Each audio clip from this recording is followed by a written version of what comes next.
MDM4U 7.3 Geometric Distributions. A geometric distribution has the following characteristics. The random variable is the number of unsuccessful trials before a success occurs. So it's the waiting time, number of failures until a success. Outcomes are either success or failure. Trials are independent.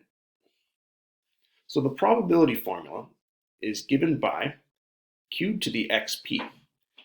Now, if we were to answer a question involving fundamental counting principle, the number of failures until a success, we can multiply the likelihood of each event to get the likelihood of that sequence of events occurring. So q to the exponent x is a power, which is a condensed way to write the expansion q times q times q to the power x. So there's q failures, and then one success, p. Next, the expected value formula in general is given by this equation, but this can be simplified to become q over p, and we use this expression specifically for the case where we are dealing with a geometric random variable. So let's look at a problem. Example, getting out of jail in Monopoly. In Monopoly, if you are in jail, you must roll doubles with a pair of die to leave. Calculate the probability distribution for getting out of jail in Monopoly in X rolls of the dice. So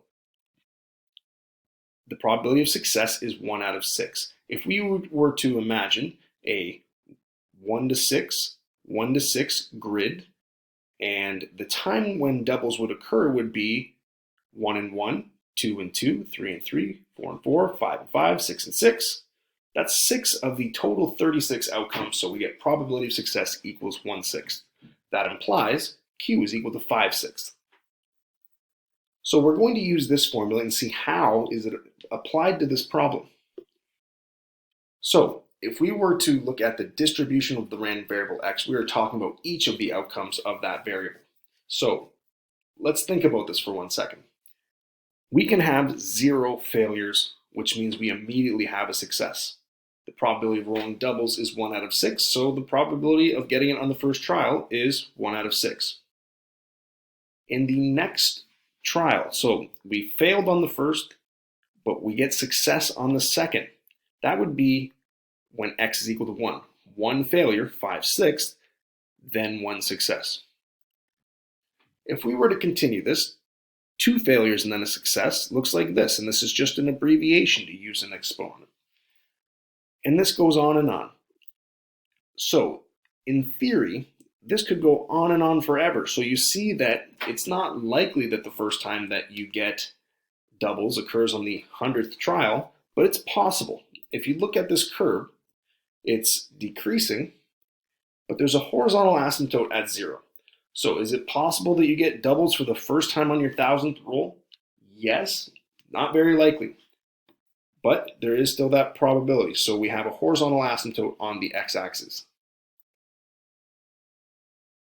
So the second question asks, what is the expected number of rolls before getting out of jail? Same problem, same probability.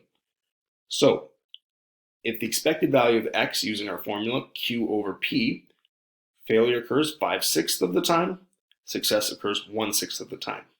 So when you have 2 fractions being divided, remember you can invert the second fraction and multiply. So that would look like 5/6 times 6 over 1. That's inversion. 30 over 6 equals 5, and that tells us the expected number of rolls until you get doubles.